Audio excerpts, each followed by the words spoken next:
Anita Gurumurthy. She's the founding member and executive director of IT for Change India, and she's an expert in network society, political economy of internet governance, data security, democracy, and gender justice. Welcome, Anita. I'd like to begin with a simple definition of the digital economy. When we talk about the digital economy, we refer to the increasing reorganization of market exchange by platforms, which begs the question, what are platforms? So a platform is the new market force based on what may be called data value chains. The 21st century economy is predicated on the invisible hand, to adapt from Adam Smith's idea, which was in the 18th century. He spoke about the invisible hand, the unobservable market mechanism of the platform that orchestrates market exchange in the 21st century. To bring feminist perspectives into this equation, we need to look very closely at what is valued and how value is created.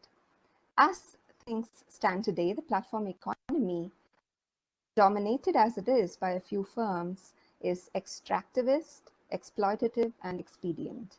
And I'll explain a little bit. It's based on an unsustainable model with scant regard for natural resources. It's built in the back of a global division of labor that bears the marks of race, class, gender, and geography.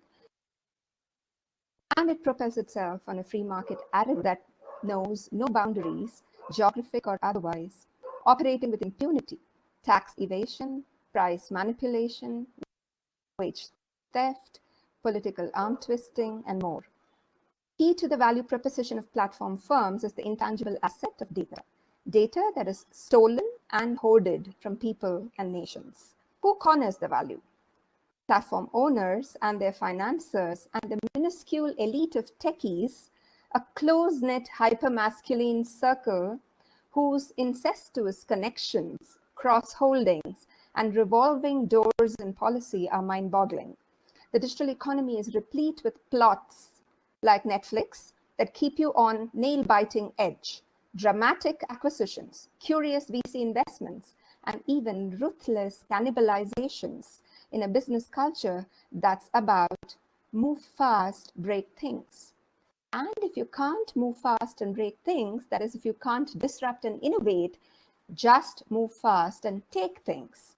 Corner the market value and use godly precision that your algorithms bestow on you. The value question is also important because in the hierarchies of labor in the digital economy, you have visible and invisible work and workers.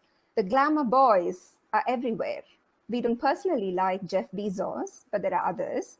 And like supply chains in the traditional economy, where women's contribution to family enterprises was not counted, or female low-end workers in global supply chains were hardly visible, so also in the platform economy, an entire discursive and legal apparatus is deployed to ensure that those who don't count are kept invisible and irrelevant.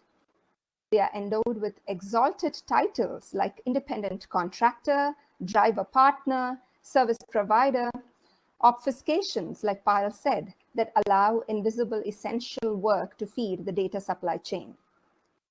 The lowest segments of the platform economy are feminized. You can imagine the women farmers who keep up the supply of vegetables to all the grocery platforms supplying to cities, women warehouse assistants who work without a pee break, women who do dehumanizingly monotonous work in data centers, women domestic helps who service you order in, like your pizza, without really changing the gender division of drudgery. In this economy, there is no room for human reproduction. Things like pregnancy are not admissible. The platform gig must blaze a seamless trail 24/7. The invisible essential worker is assimilated into a capitalist surveillance universe where she is rendered a quantified element of the data machine, surveilled continuously and stripped of rights, a dispensable part that keeps the techno-material basis of the digital economy up and running. In the digital economy, labor is mythified as meritocratic individual enterprise that can claim equal opportunity in an open world of freedom from rigidity, whereas in reality, it's built on a naturalized precarity. the feminization of labor power itself. We still don't know how digital age bailouts will happen, Pyle referred to it, once the immediate crisis is over. But a tragic comedy is already unfolding. Platform companies with multi-million-dollar valuations that have all along denied workers their rights are now crowdfunding benefits, appealing to the public to raise money to offer security to workers battling the COVID crisis. Feminists have all along argued for the socialization of care. But care socialization by platform companies speaks to a perverse inventiveness of neoliberalism, a normalization of consumer dependence on privatized public utilities. We can't do without them, can we?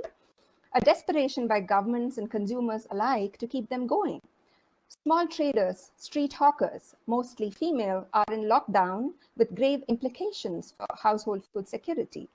But governments have allowed e-commerce giants to sell non-essentials. The structural corruption of the digital economy and its brazen socialization of business risk and obligation are a huge moral threat to our futures. So I come to the COVID crisis. Predictions in the Asian context that agriculture, fisheries, food processing, textile, tourism, domestic work and retail, all with high female work participation in all the countries of Asia and Southeast Asia, are poised to be hit by the pandemic. We are bound to see rural women, women in artisanal, agricultural and services sectors hit very badly. In 1998, after the Asian financial crisis, for those of us who remember, Thailand promoted its agricultural sector, pushing up its exports. Many countries in Asia also institutionalized social protection. With the march of digital technology and the birth of the new corporate heroes, the digital heroes in the 2000s, neoliberal globalization was already beginning to see a new horizon for profiteering. The legend of Alibaba goes back to the SARS epidemic of 2003 that gave the small company a big break. The financial crisis of 2008 forced the birth of a sharing economy, including the Uber model. Disaster capitalism is a predictable formula. It reaps rewards from crises.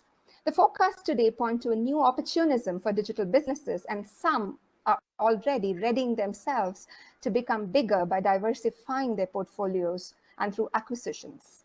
The crisis will only make it convenient for them to go on a buying spree at rock bottom prices. The future is digital.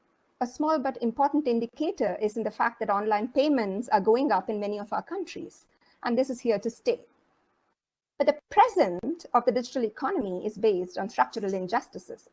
Only China features in the top 10 countries in the data economy, and only Japan and India in the top 25. Thanks to trade rules, developing countries cannot levy tariffs on foreign e-commerce companies. The data economy model the developing countries have embraced is not really based on sectors that add value to the aggregate economy in terms of innovation and production of real goods and services. It's based mostly on outsourced work, online work in translation, and some in software development. Only some countries have a footing in digital services like cloud computing. Women are hardly present in these sectors. Their businesses usually do not have a website, let alone sophisticated cloud computing facilities. If foreign companies affected due to the pandemic stop outsourcing of online work, the few women in these sectors will lose their jobs. Meanwhile, e-commerce will take off. While it is clear that it will boost high-end consumption, it's unclear how domestic supply chains will benefit. For our digital futures to be feminist, the need of the hour is to go local and look at how data value chains can strengthen local economies of production and innovation in which women are visible and valued, and natural ecosystems respected. The digital's inherent propensity for distancing worked well for the new global feudals and their business models, but it has dematerialized the space of labor, atomizing labor, depublicizing certain bodies. Digital innovation in robotics and AI has rendered feminized labor dispensable in the value creation process. Experts from around the world have called for a focus on distributive justice in the post-COVID moment. Distributive justice does not have any meaning unless social reproduction is central to its real-world execution. We need a new social contract as if women matter. A feminist digital economy means many things. Women need a legally guaranteed right to the internet, and poor women need free data allowances. They need access to new training opportunities. We need public investments in digital infrastructure through appropriate laws on personal and non-personal data. Agenda setting in data has to favor the local economy, AI in agricultural value chains, AI in public health, etc. Big tech is bound to flex its muscle, and we need to really rein them in, and we need laws, antitrust, competition, and taxation. However, we also need to explore new models, solidarity models, social enterprise models, and we need to explore how we can reclaim the cooperative movement. Let's not forget that the internet's power is in this kind of production. We also need to act internationally. It's necessary to move to indicators that capture the gross data product and the share of labor and the share of female labor in the data economy. Just like the GDP, the gross domestic product, we need an equivalent in the gross data product. We need new kinds of feminist frameworks for the economy, like South Korea and Argentina, who have adopted the CARE framework.